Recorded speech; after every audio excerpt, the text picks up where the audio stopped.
Welcome back, everybody. The Cars Institute for Learning and Collaboration offers resources for local nonprofits looking to grow and expand in the community. Keisha A. Rivers Shorty is here with the do's and don'ts for approaching sponsors. So, Keisha, welcome to the show. I recently had to do a fundraising initiative, and I had such a hard time with this, but you guys have a great online webinar that's going to tell people all about how to raise money for great causes. Yes, and one of the things that we do, and I get approached with this all the time, is people are always saying, I need to get sponsors for my event, I need to get sponsors for my organization, and I always tell them that there are some really quick do's and don'ts. And one of the major things is you do have to do your research. Okay. You have to match up your sponsors with your event. So you want to make sure that you find out exactly who you're going after. Don't just do a blanket proposal for everybody, but do a little bit of research beforehand to make sure that you're matching up your event with the right people. The second thing is have a written proposal. Don't just walk in off the street and start talking to somebody and say, hey, I want you to give me money, I want you to give me probably stuff. not going to work. No, not going to work because they're busy. So you want to present something very short. A 5-page proposal does not work. Yeah. So something very, very short. And you do want to outline specifically the win-win. When you tell the sponsor, potential sponsor, exactly what they're getting, 9 times out of 10, they'll give you exactly what it is that you're looking for.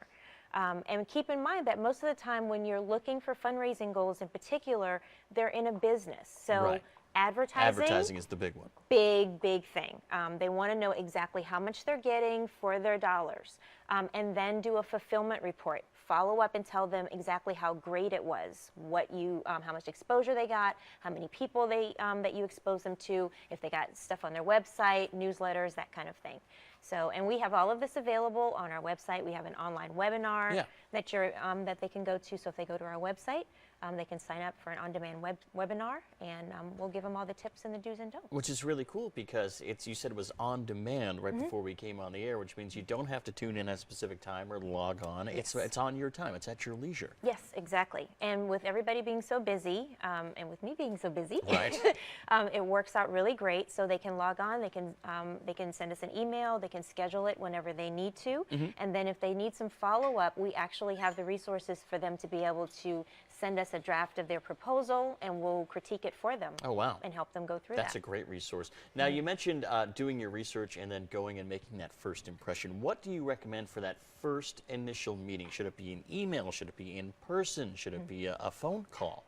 Usually it depends on and this comes back to doing your research, because some people, they're too busy for you to walk in.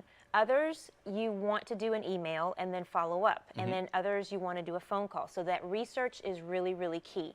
I like to do first impressions in terms of walking in and talking to them. Sure. So the people that you actually do business with are your best sponsors. Because this is going to be a business transaction, and it's kind of a business deal where you want to get to know them and have them see you, because really you're kind of selling yourself and the organization. Exactly. And the people that you do business with are the ones that are actually going to be the ones that are most apt to actually support your organization. Yeah. How about dealing with rejection, let's say? I came to a lot of that as well. People that just, they said, we don't have it right now. I apologize. I'd like to help, but we don't have it. How do you go about dealing with that?